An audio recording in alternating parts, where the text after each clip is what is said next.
So this shirt was actually worn by Dean Hadley on the 9th of August 2019 away at the Wigan Warriors. There's quite a lot of different elements to this shirt that have been heat applied. So we have got the competition patch on the sleeve here.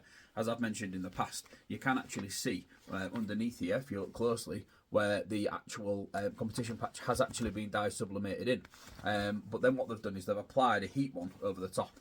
In fact, you can kind of see it there a little bit as well. If you look where that E is, you can see where the heat applied one is, and you can also see where the dye sublimated one is underneath, where that's not been quite applied. Now that's fantastic for me, because that is a contact point that I am able to line up. We can look at this easy buy that has been dye sublimated in, as I've mentioned in the past.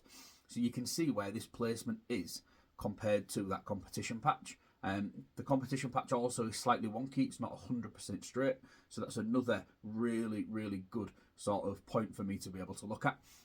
As this video goes on, I will pop some videos up over the top, so you're able to kind of compare them to the actual shirt that was worn by Dean Hadley, which, as I've said, I've been able to confirm is this one here. Now, this is a really, really interesting thing here. So if you look at this sleeve here, we've got outbox, but underneath it, there's no header patch.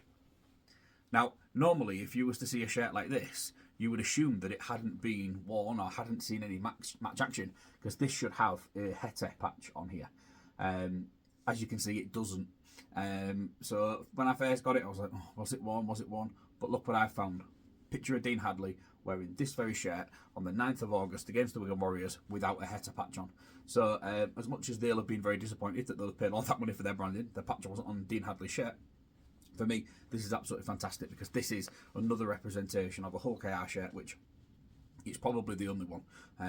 Missed competition patches or sponsor patches in this scenario are very, very rare. So yeah, really, really happy from my perspective. So now looking at the back of the shirt, you can see where we've got the Archbishop Sentinel Academy sponsorship again.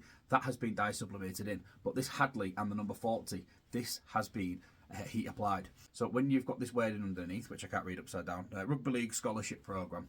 So when you look at that, and you look at the placement of where the H is against the word rugby, so we've got the H starting just under the U, I believe, is that right? Yeah, between the U and between the R. So that placement is really, really important, because what I can now do is I can match this to that. Also where the point of the number 4, I'll put some arrows on so you can see the point of the number 4, where that meets underneath the L and the D. That's really important as well, because that'll help me be able to sort of line that up as well. So yeah, that's been your whistle-stop tour of this Dean Hadley shirt and how I've been able to photo match it.